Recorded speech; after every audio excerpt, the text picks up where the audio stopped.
ಪಾಪ ನಿನ್ಗೊಬ್ಳಿಗೆ ಅಲ್ಲಿ ತುಂಬಾ ಕಷ್ಟ ಆಗ್ತಾ ಇರುತ್ತೆ. ನಾನಿದ್ದಿದ್ರೆ ನಿನಗೆ ಎಲ್ಲ ಶಾಸ್ತ್ರಗಳನ್ನು ಮಾಡಕ್ಕೆ ಅನುಕೂಲ ಆಗ್ತಿತ್ತು. ನಾನು ಬರ್ತೀನಮ್ಮ, ನೀನ್ ಅಳ್ಬೇಡ, ಖಂಡಿತ ನಾನು ಬರ್ತೀನಿ.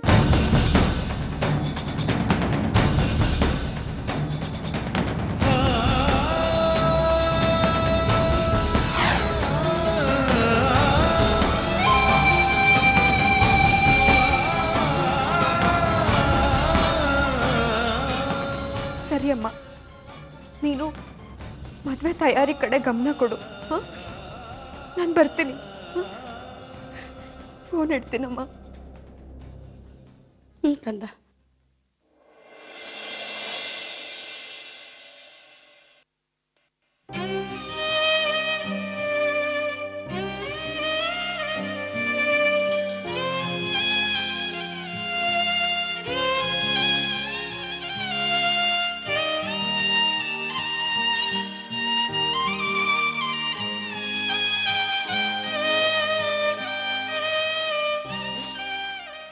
ರಾಧಿಕಾ, ನೀನು ಮದುವೆಗೆ ಹೋಗ್ತಾ ಇದೀಯಾ? ಮದುವೆಗೆ ಹೋಗೋದು ಬೇಡ ಅಂತ ನಾವೆಲ್ಲರೂ ಹೇಳಿರ್ಲಿಲ್ವಾ? ಯಾರು ಮದುವೆ? ನೀನು ಮೊದಲನೇ ಹೆಂಡತಿಗೆ ಎರಡನೇ ಮದುವೆ ಮಾಡ್ತಿದ್ದಾರೆ.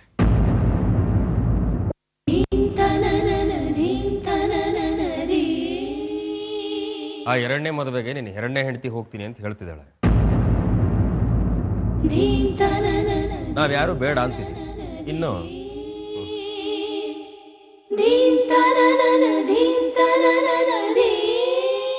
ರಾಧಿಕಾ, ನೀನ್ ಮದುವೆಗೆ ಹೋಗೋದು ಬೇಡ.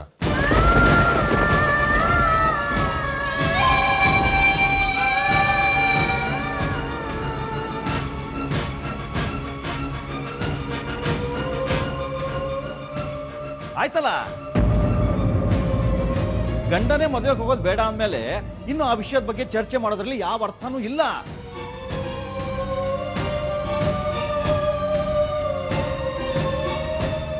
ರಾಧಿಕಾ, ನಿನಗೆ ಪುರಾಣ ಗೊತ್ತಲ್ವಾ? ಶಿವ ಬೇಡ ಅಂದ್ರೂ ಕೇಳದೆ ದಕ್ಷ ಯಜ್ಞಕ್ಕೆ ಹೋದ್ಲು ಪಾರ್ವತಿ. ಅದರಿಂದ ಏನೆಲ್ಲ ಅನಾಹುತ ಆಯ್ತು ಅಂತ ಗೊತ್ತಿದೆ ಅಲ್ವಾ? ನಿನ್ನ ಗಂಡ ತವರ ಮನೆಗೆ ಹೋಗೋದು ಬೇಡ ಅಂದಮೇಲೆ ಅಲ್ಲಿಗೆ ಮುಗೀತು. ನಾವ್ ಯಾರೂ ಈ ಮದುವೆಗೆ ಬರ್ತಾ ಇಲ್ಲ ಅಂತ ನಿಮ್ ತಾಯಿಗೆ ಫೋನ್ ಮಾಡಿ ಹೇಳ್ಬಿಡು. ಈಗಲೇ ಫೋನ್ ಮಾಡಿ ಹೇಳು.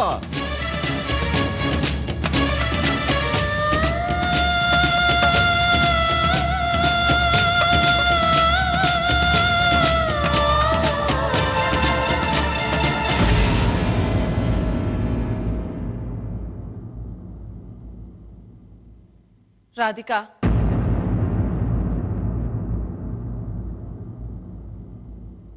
ನೀನ್ ಮದ್ವೆಗೆ ಹೋಗ್ಬಿಡ್ ಬಾ.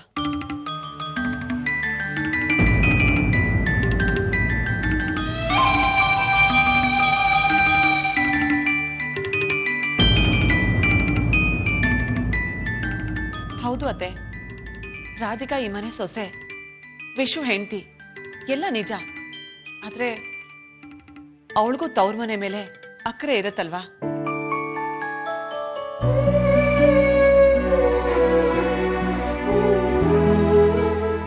ಅಕ್ಕ ತಂಗಿ ಪ್ರೀತಿ ಇರುತ್ತಲ್ವಾ?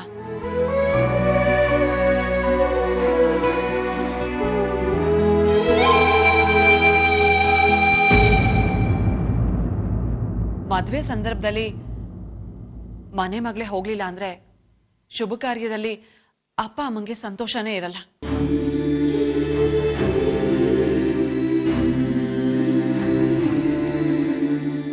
ಬೇಡ ರುಕ್ಕು, ಬೇರೆ ಯಾರು ಮದ್ವೆ ಆಗಿದ್ರು ನಾ ಬೇಡ ಅಂತ ಇರ್ಲಿಲ್ಲ. ಆದ್ರೆ ಈ ಮದ್ವೆಗೆ ಬೇಡ.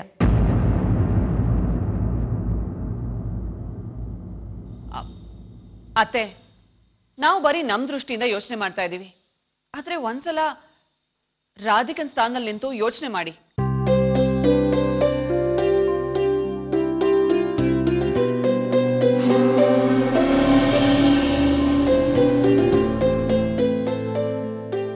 ರಾಧಿಕಾ ಒಬ್ಳೆ ಮದ್ವೆಗೆ ಹೋದ್ರೆ ಮನೆಯವರೆಲ್ಲ ಯಾಕೆ ಬರ್ಲಿಲ್ಲ ಅಂತ ಕೇಳ್ತಾರೆ. ಆಗ ಪಾಪ ರಾಧಿಕಾ ಏನಂತ ಉತ್ತರ ಕೊಡ್ತಾಳೆ ಹೇಳಿ? ಇವಳು ನಮ್ಮ ಮನೆ ಸೊಸೆ, ಇವಳಿಗೂ ಅವಮಾನ ಆದ್ರೆ ನಮಗೂ ಅವಮಾನ ಆದ ಹಾಗೆ.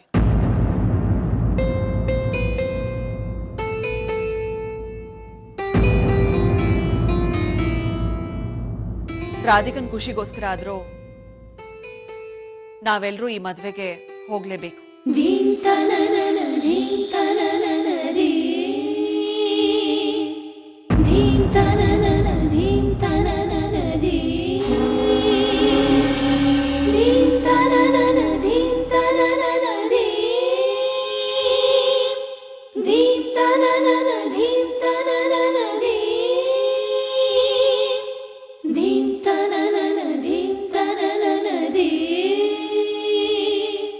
ಅಮ್ಮ, ನೀ ಹೇಳಿದ್ದು 100% ಸತ್ಯ.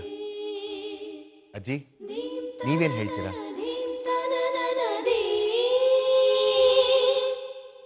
ಸರಿ, ನಾವೆಲ್ಲರೂ ಹೋಗೋಣ, ನಡೀರಿ.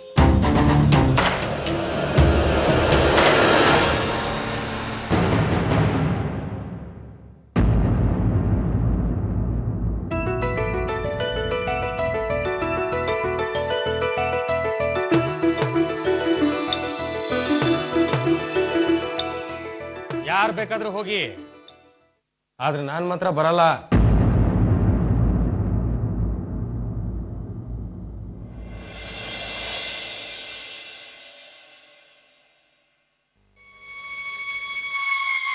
ನಾನು ವಿಶಾಖನ ಮದುವೆ ಹೋಗಲಿಲ್ಲ ಅಂದರೆ ಅಲ್ಲಿ ಏನು ನಡೆಯುತ್ತೆ ಅಂತ ಗೊತ್ತಾಗೋದು ಹೇಗೆ?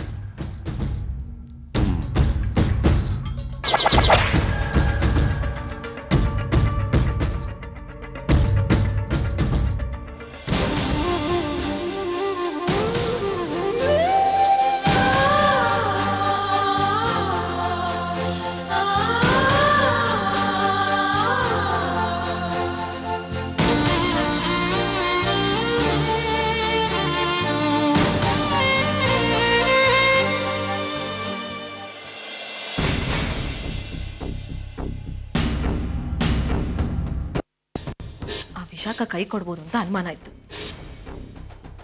ನಾವಿಬ್ರು ಪಾರ್ಟ್ನರ್ಸು, ರಾಧಿಕಾನೇ ನಮ್ ಗುರಿ ಅಂತೆಲ್ಲ ಹೇಳಿ ಈಗ ಯಾಕೆ 2ನೇ ಮದ್ವೆ ಆಗಕ್ ಹೊರಟಿದ್ದಾಳೆ? ಅವ್ರ ಅಪ್ಪ ಅಮ್ಮ ಏನಾದ್ರೂ ಬಲವಂತ ಮಾಡಿದಾರ? ಹಾ, ಆ ಮುದ್ಕೆ ಏನಾದ್ರೂ ಕಿತಾಪತಿ ಮಾಡಿರ್ಬೋದು. ಇಲ್ಲ ಅಂದ್ರೆ ವಿಶಾಖ 2ನೇ ಮದ್ವೆ ಆಗಕ್ಕೆ ಚಾನ್ಸೇ ಇಲ್ಲ.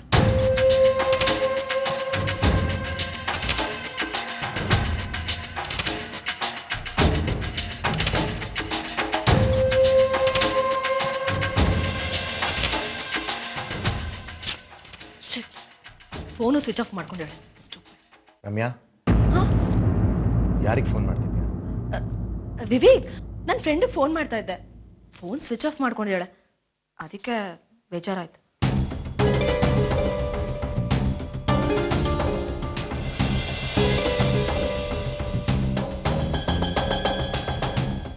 ವಿಶಾಖನ ಹತ್ರ ಸೈನ್ ಬೇಕಿತ್ತು, ಹೇಗೆ ತಗೊಳ್ಳೋದು? ಸ್ವಲ್ಪ ದಿನ ಹೋದ್ಮೇಲೆ ನಾನೇ ಅವಳನ್ನ ಲಾಯರ್ ಆಫೀಸಿಗೆ ಬರೋಕ್ಕೆ ಹೇಳೋಣ, ಅಲ್ಲೇ ಸೈನ್ ಹಾಕ್ಸ್ಕೊಬೋದು ಅಂತ ಅನ್ಕೊಂಡಿದ್ದೆ.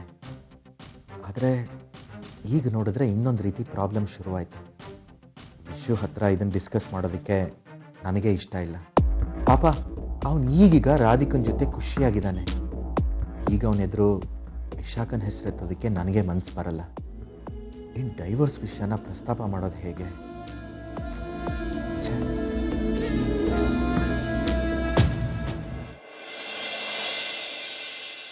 ಪದ್ಮ, ಇನ್ನೂ ಮುಗ್ದಿಲ್ವಾ?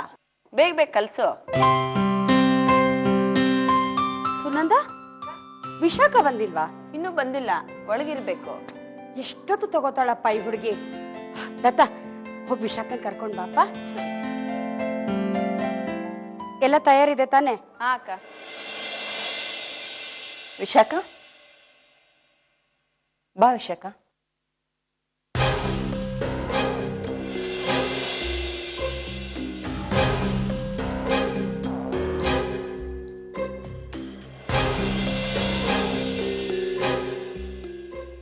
ಯಾಕೆ ವಿಶಾಖ ಬೇಜಾರ? ಅಮ್ಮನ ಮನೆಯಿಂದ ಹೋಗ್ತಾ ಇದ್ದೀನಿ ಅಂತನ? ಗಂಡನ ಮನೆಗೆ ಹೋಗಿ ಶುರುವಿನಲ್ಲಿ 1-2 ವಾರ ತವ್ರ ಮನೆ ನೆನಪಾಗುತ್ತೆ. ನನಗೆ ಯಾರ ನೆನಪು ಆಗಲ್ಲ.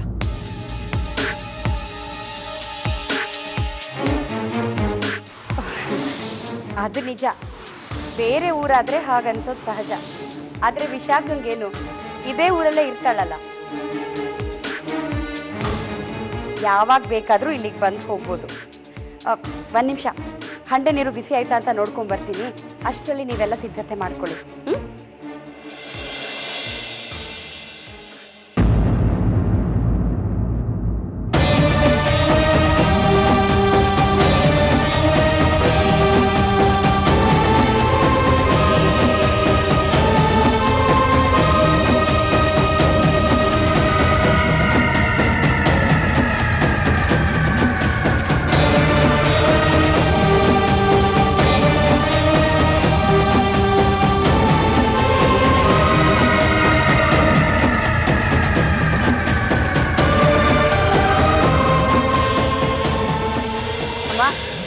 ನೀವು ಗೆದ್ಬಿಟ್ರಿ.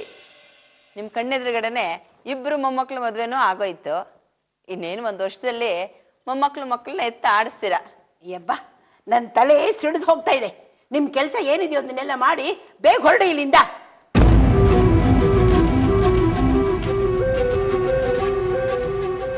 ಸುನಂದ, ಬಂದಿರೋ ಮುತ್ತೈದೆಯರೆಲ್ಲ ಅರ್ಶನ ಹಚ್ಚಾಯ್ತು. ನೀನು ಹೋಗಿ ಹಚ್ಚಮ್ಮ. ಸರಿ ಅಕ್ಕ.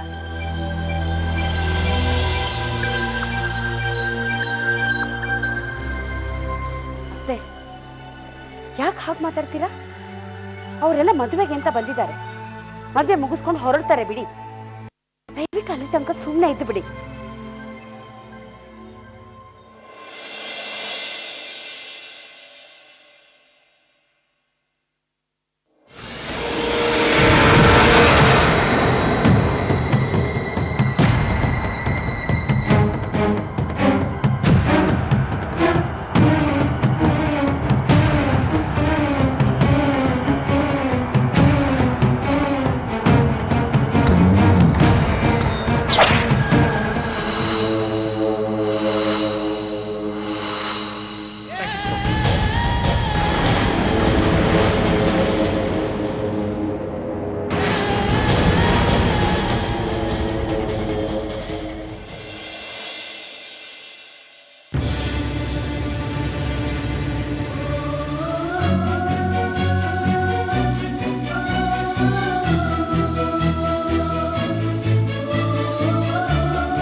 ಗೊತ್ತು,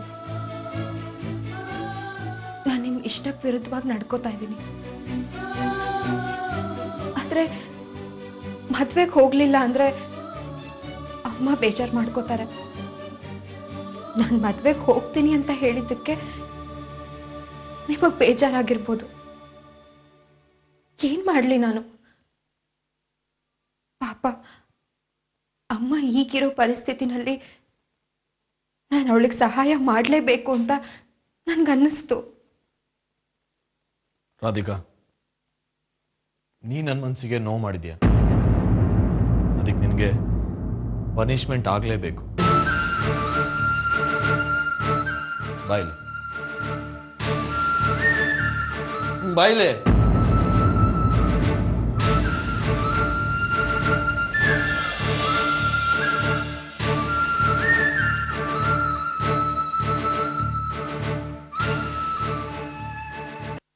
ಗಳಿಗೆ 10 ಮುತ್ತು ಕೊಡು.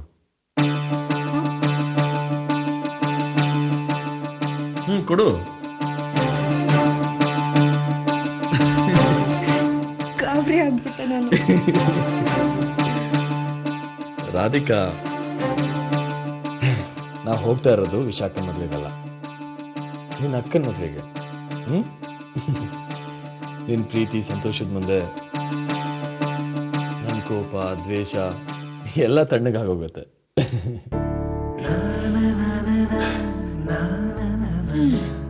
ಆದ್ರೂ ನಿಮಗ್ ತುಂಬಾ ದುರಾಸೆ. ಹೌದಾ? ಯಾಕೆ?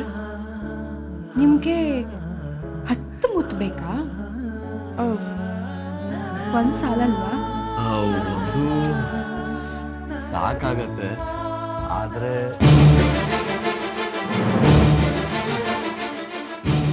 ಯಾವಾಗ್ಲೂ ಸರಿಯಾದ ಸಮಯಕ್ಕೆ ತಪ್ಸ್ಕೊಂಡ್ಬಿಡ್ತಾರೆ.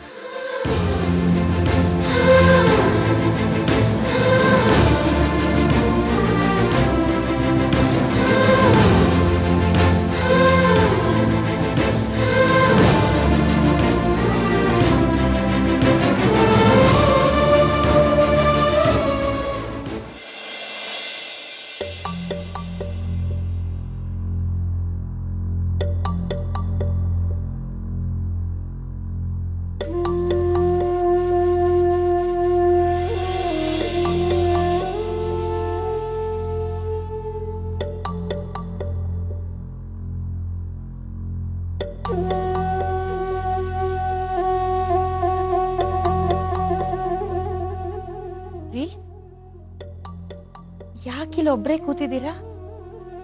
ಬೀಗರು ಬರೋ ಹೊತ್ತಾಯ್ತು. ಬೀಗರ್ ಕಡಿದಾರ? ದಿಬ್ಣ ಅವರ ಸಂಜೆಗಲ್ವದಕ್ಕೆ ಹುಡ್ಗನ್ ಮನೆಯವ್ರಲ್ಲ ರೀ, ರಾಧಿಕಾ ಅತ್ತೆ ಮನೆಯವ್ರು. ಅವ್ರಿಗೆ ಹೇಳಿದ್ಯಾ? ಹೇಳಬಾರ್ದಾಗಿತ್ತು ದೇವ್ಕಿ, ಅದು ತಪ್ಪು. ಈ ಹುಡುಗಿ ಅವ್ರ ಮನೆಯವ್ರಿಗೆ ಎಂಥ ಅನ್ಯಾಯ ಮಾಡಿದಾಳೆ ಅಂತ ನಿನಗೂ ಚೆನ್ನಾಗೇ ಗೊತ್ತಿದೆ. ಈ ಹುಡುಗಿ ಮುಖ ನೋಡಿದ್ರು ಕೂಡ ಅವ್ರಿಗೆ ಅಸಹ್ಯ ಅನ್ಸುತ್ತೆ.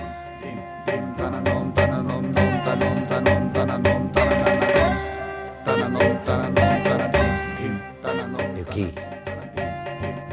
ನಾವು ಅವರನ್ನ ಕರಿಬಾರ್ದಾಗಿತ್ತು.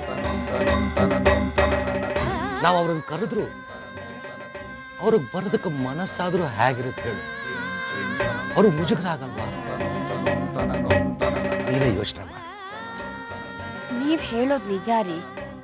ಹಾಗಂತ ರಾಧಿಕನ್ಗೆ ಹೇಳ್ದೆ ಇರಕ್ಕಾಗತ್ತಾ? ರಾಧಿಕನ್ ಬಿಟ್ಟು ವಿಶಾಖನ್ ಮದ್ವೆ ಮಾಡಕ್ಕಾಗತ್ತಾ? ಮನೆ ಮಗಳನ್ ಬಿಟ್ಟು ಮದ್ವೆ ಕಾರ್ಯಕ್ರಮ ನಡೆಸೋದಕ್ಕಾಗತ್ತಾ ಹೇಳಿ? ಹಾಗಂತ ರಾಧಿಕನ್ಗೆ ನೀನ್ ಒಬ್ಳೆ ಬಾ ಅಂತ ಹೇಳಕ್ಕೂ ಆಗಲ್ಲ. ಏಕಿ, ದಯವಿಟ್ಟು ಯೋಚನೆ ಮಾಡು. ರಾಧಿಕರ ಪರಿಸ್ಥಿತಿ ಏನು ಅಂತ ಅರ್ಥ ಮಾಡ್ಕೊ. ಈ ಹುಡುಗಿ ದೆಸೆಯಿಂದ ನಮ್ಮ ಕೂಸು ಗಂಡನ ಮನೆಯಲ್ಲಿ ಏನೇನು ಮಾತು ಕೇಳಬೇಕಾಗುತ್ತೋ ಏನೋ. ಪರಿಸ್ಥಿತಿ ಹೀಗಿರುವಾಗ ಮದುವೆಗೆ ಬನ್ನಿ ಅಂತ ರಾಧಿಕಾ ಹ್ಯಾಕ್ ತಾನೇ ಕರೀತಾಳೆ? ನೋಡು ದೇವ್ಕಿ, ನಮ್ಮಿಂದಾಗಿ ನಮ್ಮ ಕೂಸು ತನ್ನ ಗಂಡನ ಮನೆಯಲ್ಲಿ ತಲೆ ತಗ್ಸೋ ಹಾಗಾಗಬಾರ್ದು. ನಾವು ಮಾಡೋ ಒಂದು ತಪ್ಪಿನಿಂದ ಆ ಮಗು ಕಣ್ಣೀರು ಹಾಕೋಂಗ್ ನಾವು ಮಾಡಬಾರ್ದು.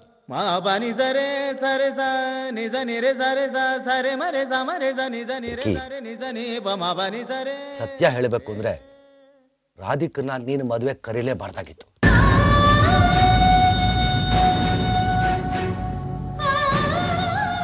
ತಪ್ಪು ಮಾಡ್ದೆ.